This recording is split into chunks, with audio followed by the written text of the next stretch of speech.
Let's talk about Shakespeare's staging conditions. So one of the cool things about this production of A Midsummer Night's Dream is that we are employing the kinds of staging conditions that Shakespeare had available to him when he was writing.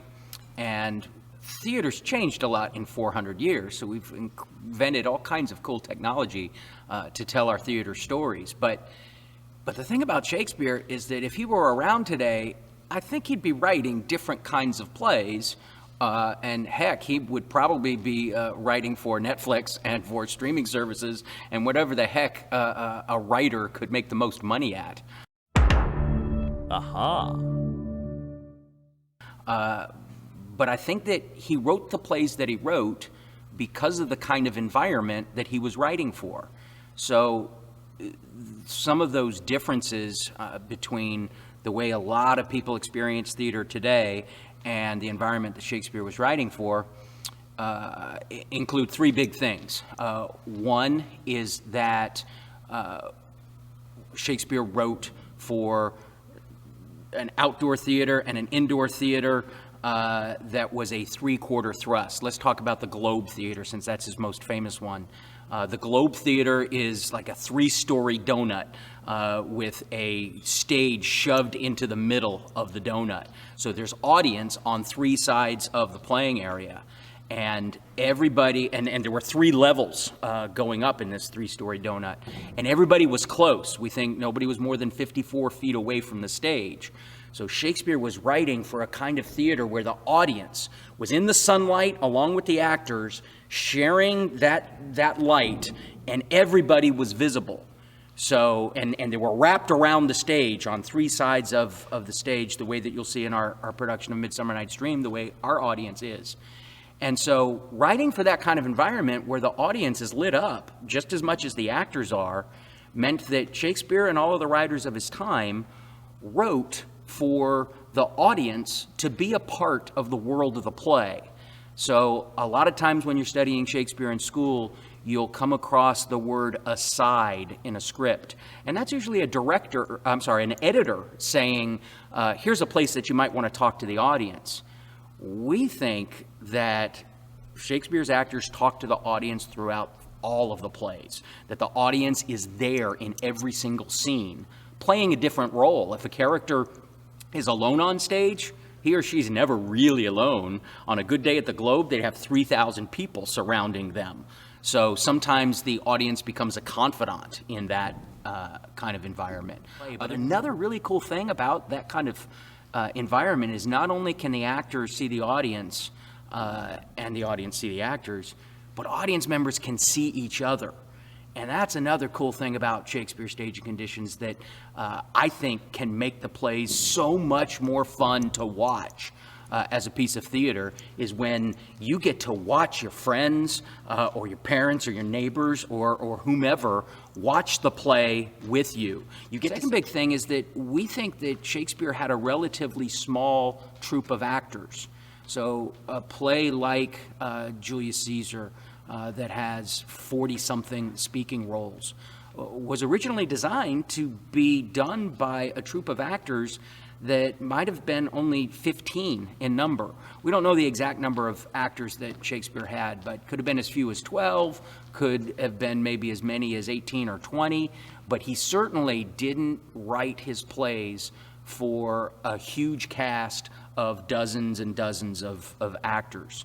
So what he wrote then is usually a kind of script where many actors got to play more than one role in a single play. We call that doubling. And in some cases, it's tripling or quadrupling. So a cool thing about this Midsummer Night's Dream is that we're doing it with 11 actors, and you'll see a bunch of doubling. You'll see people playing more than one role. And that's another piece of how Shakespeare's staging conditions can make the plays a whole lot of fun for the audience. We use the term theater of the imagination a lot, that Shakespeare wrote for the audience to get to imagine all kinds of cool different things.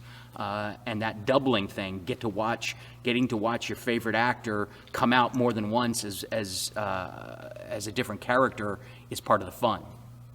And the third thing that I think marks Shakespeare's staging conditions is a little different than the way a lot of folks choose to do Shakespeare these days, has to do with costumes. The whole idea of historically accurate costuming didn't exist in Shakespeare's day. So when they would put on a play like Julius Caesar that takes place at a particular time in history, they would wear contemporary clothes. Somebody might throw on a toga, but they probably had their Elizabethan tights and pumpkin pants underneath it. So the equivalent of some kind of t-shirt and jeans, if the character is not upper class, or some kind of khakis, today. He had this thing where there were modern costumes inside of all of these plays. And so that allowed his audience to always connect immediately with the look of the different characters that came on. Understanding status in Shakespeare's plays is really important. So when you see somebody that's dressed like a lower class character as opposed to royalty, that tells you a lot about what to expect from that particular character.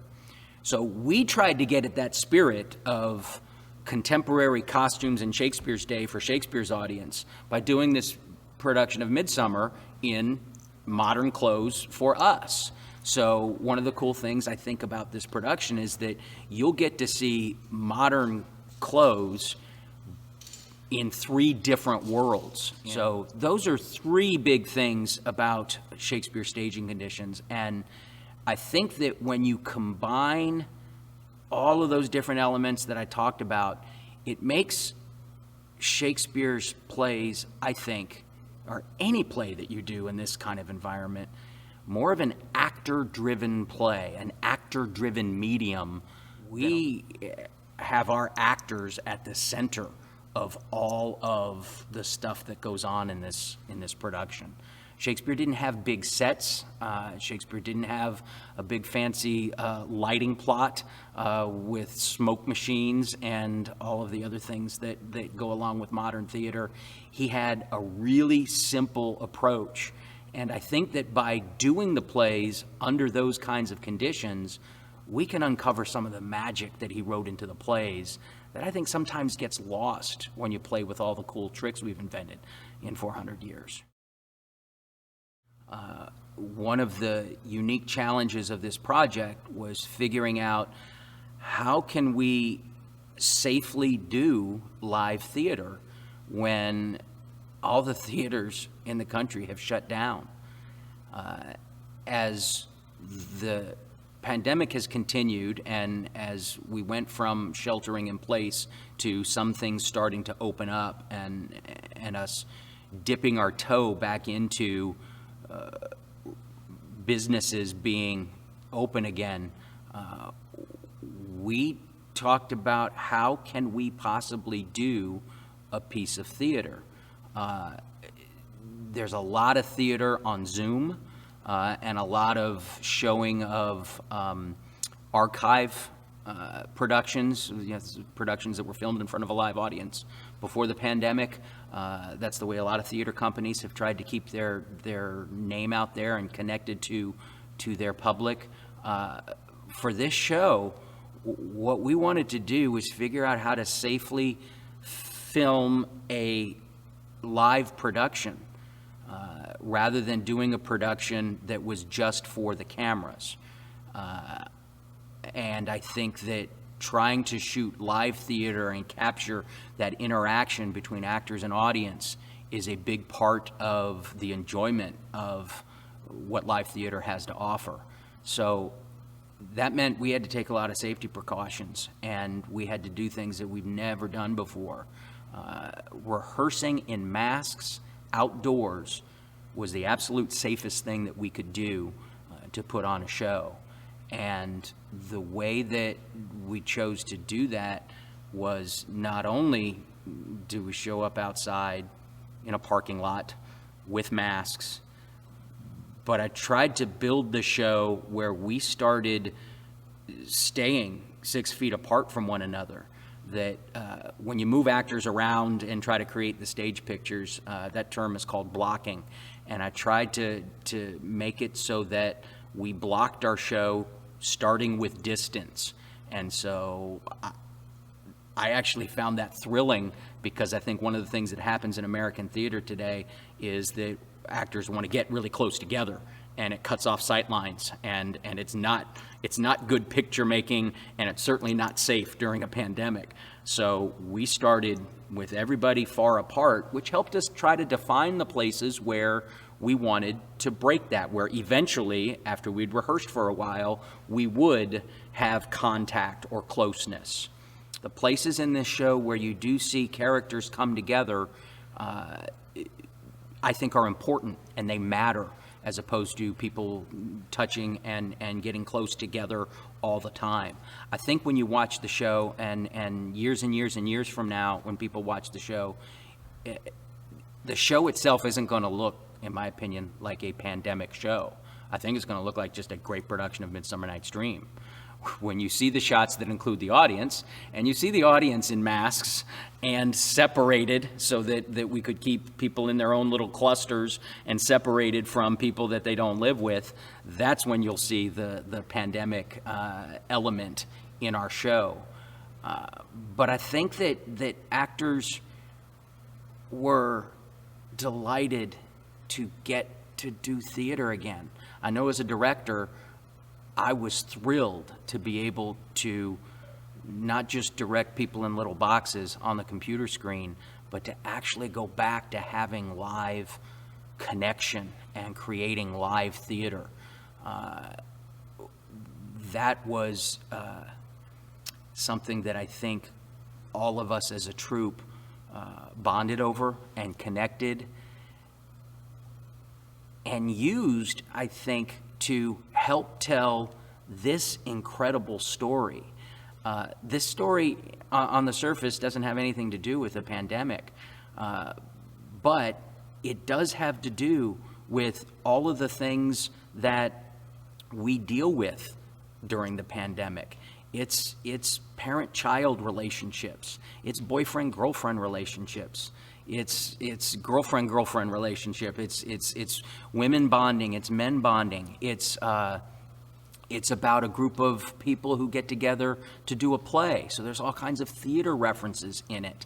And I think that the humanity that Shakespeare writes about, that he illuminates in this particular story, I think gets a particular spin in our production because we were putting it on during this time where I think that us creating a community of performers, of co-workers, allowed us to breathe life into this particular piece of art that I hope resonates on a deeper level, because we had to struggle to deal with our own personal situations and the difficulty in working under safety conditions during this time.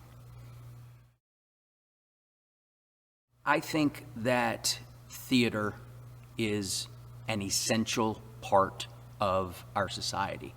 I think it is essential business.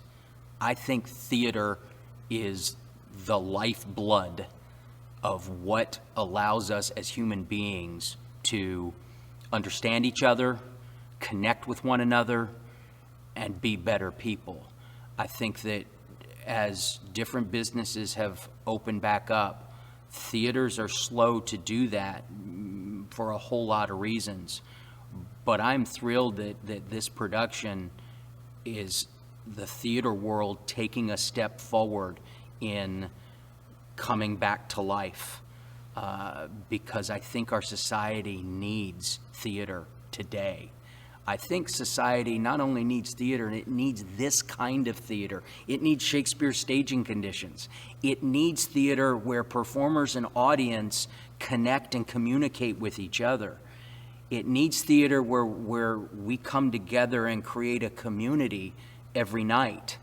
The reason that I've spent my 33-year career doing Shakespeare is that I think Shakespeare taps into a part of humanity that has stayed the same for 400 years and will be the same for another 400 years. That Shakespeare somehow was genius enough to write our hearts, our souls into the plays. And I think that we see ourselves in the play, we see our families, we see our politicians, we see our world in the different plays in different ways. And I think that getting to explore these relationships and these situations and these stories allows us to tap into our humanity. It allows us to see people that we want to be and people that we don't want to be. It allows us to explore societies that we think are awesome and other societies that we think are horrible, and we need to be on the lookout to keep our society from developing in that way. I think that it probably sounds pretty cheesy, but I believe it with all of my soul that getting a look at humanity, experiencing great art that exposes humanity, warts and all, allows us as human beings to be better people. And I think that us being better people makes the world a better place. So I think theater changes the world. And I know that that is a big, lofty thing to say, but I think that it's not only the performers who get to bring this stuff to you, but it's audience joining the performers on these incredible rides. Even if it's just a fluffy comedy, there is a need for us to connect with other human beings in that way. Because I think that as we plow our way through whatever tomorrow brings and whatever the development of this pandemic is, we need each other. We need to feel. We need to commune with one another. And I think that theater does that in special ways that make it necessary in our lives. So thanks for joining us for a virtual experience, and hopefully this virtual experience will lead to an in-person experience where we get to do theater and see theater together.